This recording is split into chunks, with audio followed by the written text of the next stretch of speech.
Welcome back to the Christian Century YouTube channel. I'm John, and I'm joined today by one of our writers, Presian Burroughs, who has written a piece for us called Trump's Imperial Golden Age. We will be talking about the Roman Empire and its so-called Golden Age, and the letter to the Romans. Before we dive into all of that, Presian, hello. Can you tell us a little bit about yourself? Hi, I'm so glad to be here, John. So my name is Presian Burroughs, like John said, and I am a New Testament scholar. I went to Duke for my MDiv as well as my doctorate in theology.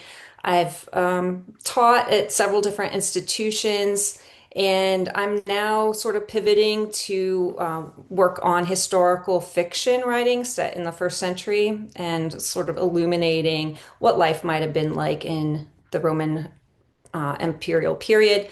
But especially my ecological interests started way back in late high school and college. I was a biology major, and I always was trying to bring together my love for the Bible with my love for creation, and eventually it all kind of coalesced in this reading of Romans. Very cool. Thanks for sharing that. I think you are the first Bible scholar slash fiction writer that we've had on the channel, so that's exciting. Cool. Um, The I actually was going to ask you a little bit about your background. So you've given us a little bit, but I'm curious about being a New Testament scholar, and your studies are reflected in this essay. A lot of your, I think, research focus on Roman Empire, its agricultural practices, the letter to the Romans. You mentioned ecology. I just wonder how that all fits together, and how you got into the kinds of research that you've been working on in the last decade. Well, it took a lot of time and people's influences, various influences of whether teachers or books I'd read while I was working at a church in northern Atlanta, while my husband did doctoral work at Emory. A woman I wanted to start a green team at the church, and I was tasked with helping her as the staff person. And I looked for resources and I wasn't terribly impressed at the time. And I knew I had wanted to go on for doctoral work in New Testament studies. So all of this was letting me realize, oh, hey, um, maybe I could study Romans and Romans 8 with my ecological concerns in ways that, at least at the time, I felt would be more attuned to what Paul likely meant in his time rather than just forcing the text to say what we want it to say today. Also, attend to its Hebrew Bible, Old Testament background. I don't think I really connected it at the time to Roman imperial stuff. That came later. During my doctoral work, I took a class called Ancient Economies, and it looked at both Greek time period and Roman time period. And my big class project was on the grain trade in North Africa. At the same time, I was reading work by Robert Jewett, who drew out these imperial resonances with Romans 8, but didn't sufficiently support them and provide the citation that would convince readers who weren't really willing to go that way. And so that's when I started to realize, okay, this is something I could do. Ellen Davis, she was on my committee. What she said last fall to me when I was teaching for her class, she said not many scholars are willing to look at the Jewish context of the New Testament along with the Roman like religious context and the Roman imperial context, and like sort of allow all of these things to be in the mix, because scholars are supposed to be scholarly and we're supposed to know everything about what we talk about. And it's impossible to know everything about all of those different areas and kind of fields. I just didn't let that stop me from diving into those areas. And I admit that I miss things. I do think that I've uncovered some helpful things that are illuminating for our reading of Romans. So Very cool. that's Thank more than you. what you wanted. No, no, thank you for sharing all that. Just a totally random aside. I really appreciate Ellen Davis's work and have used it many times in my faith community. And that's so cool that she was on your committee. Yeah. Um, anyway, you mentioned Romans 8 a few times, and Romans 8 is very present in this essay you wrote for the Century. I found this fascinating, and two of the phrases that you kind of engage with quite a bit, I'm just going to read them and invite you to just tell us more or tell us what you think is maybe been to you, some of the more important takeaways as you study these verses. But the first phrase, it says, the creation waits with eager longing for the revealing or the apocalypse, as you call it in your article, the revealing of the children of God. And then that passage also says the creation itself will be set free from its enslavement to decay. You talk about decay a bit in the article as well. I'm curious if you just have anything more you'd like to share with us about any of these themes that emerge in this Romans 8 passage. Hmm. Well, I think first I want to highlight the way in which it seems as though Paul is telling a story about creation in this passage. It may be kind of easy for us to miss, but there's this kind of reference to past of creation being subjected, of it now being enslaved, and that it's eagerly waiting for something to happen in the future or immediate future, present, like very soon on the horizon. And so there's a sort of narrative arc here of creation. Um, Obviously, if it's longing for some apocalypse or revelation, it is the word we would understand as apocalypse there. If it's waiting for this apocalypse of sons of God, that's the phrase. Um, NRSV changes it to children to be more inclusive, but creation's waiting for something to happen to shift in the human realm. During the Roman imperial times, the emperor, along with sometimes certain members of the family, but especially the emperors, and then the next emperor down the line, these people would be considered sons of a god or several gods. So that's just interesting to note. And it's also interesting that Paul doesn't say creation's waiting for the Son of God, the Messiah, the Jesus Christ, but instead this broader term of the sons of God. I understand this from the passage going back earlier in Romans 8 that these are God's children, those who have been adopted, who are set to inherit, who are co-suffering with Jesus, that these are the sons of God.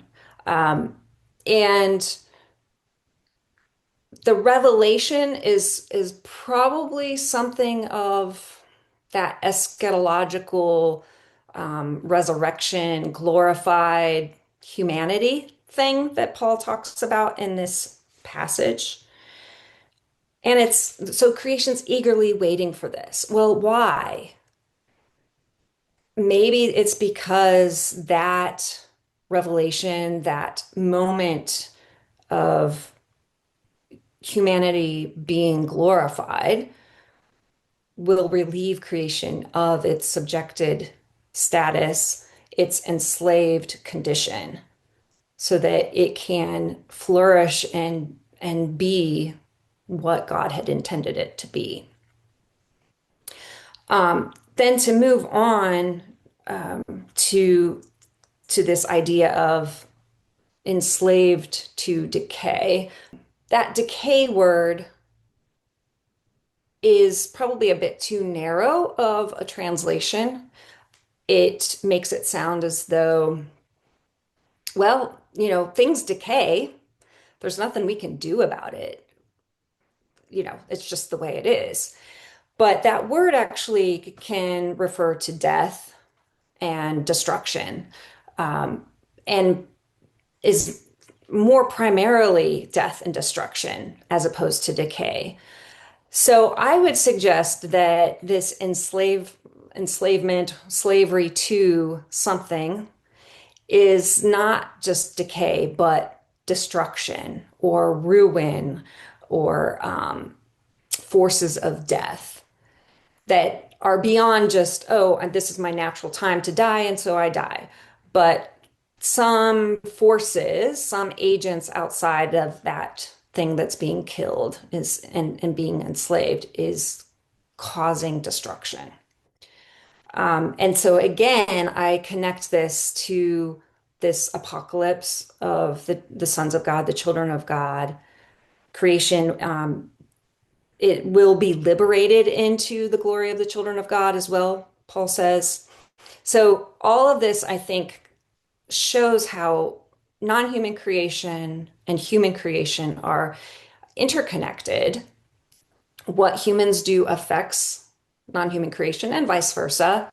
Um, but if we are going to continue in ways of greed and murder and selfishness and all of these sins that Paul alludes to throughout this letter, if we continue in those, we're going to perpetuate destruction in the non-human realm as well as the human realm. And yeah, and so I think that though Paul isn't, his purpose is not probably to just explain an ecological, an eco-theology here in the letter. He's using this as an illustration of why we can be confident that our suffering currently is worthwhile and that there's hope, that we can have confidence in God because creation itself is eagerly awaiting and creation is subjected, but it will be liberated and we can there's solidarity in that. The spirit is groaning with creation. We are groaning with creation, all of these things. Yeah. Well, you may have already answered my last question, but I'll ask it anyway, see if there's anything else you want to share before we go. Um, in the beginning and the end of the essay, you make connections between what was happening in Paul's time and in the Roman Empire and today, both with visions and promises of a golden age that's going to come through empire, and then even some specific actions. You just mentioned greed now and destruction. You mentioned briefly in the article, for instance, the evisceration of the EPA, the Environmental Protection Agency. I wonder what wisdom you think maybe our civic leaders today could draw if they chose to from the letter to the Romans or from the history of the Roman Empire. Pretty much any imperial sort of regime is concerned about providing resources, luxuries to certain citizens, certain members, usually at its center, like say in Rome or in key cities of the empire, by exploiting other lands and the resources in other lands, the people in other lands, and so on. There's not really a concern for how that's affecting the people on the ground, the plants on the ground, the animals who are part of that ecosystem. We as a people need to start thinking about all of the effects our actions have on the environment, the other living species that are in that environment, more broadly than just where we live and what we're doing in our own little home or community. We're increasingly a global community, and our actions in one place affect what's happening elsewhere. In Romans 14, Paul starts to talk about how the Christians in Rome need to be careful about how they're eating with one another. And we can just, think of this as purely, okay, they're having a meal together as a church, and Paul's just concerned here about ritual purity and, clean and unclean food, and that's it. But he says something so powerful, do not destroy those for whom Christ died through your eating. So even something as constant and simple as our daily eating, we can think about how am I destroying those for whom Christ died through my eating? And I would suggest that those for whom Christ died are not just humans. God is working to liberate all creation, and therefore Jesus's atoning death and his life-giving resurrection is for the reconciliation of all creation. And so, how are we destroying creation by using herbicides, by using pesticides in our agriculture, by overextending our, our agricultural endeavors, by cutting down the forests in the Amazon in order to raise more cattle for beef, for cheap beef, so on and so on and so on. And, by eviscerating the EPA, we're limiting the ways in which the government is keeping an eye on these issues for us. And so now we need communities and businesses to make choices that protect the environment. And yet, that's not typically what corporations are about. They're about making money for stockholders. We need to rethink who we are and how we're going to be in this world. And yet, I will be the first to admit that it is difficult on the ground to put these things into place. My family, we try to buy things that are already used rather than buying new things. And yet, of course, we're buying new cheap stuff that are from some unfortunately deforested place in Thailand or something.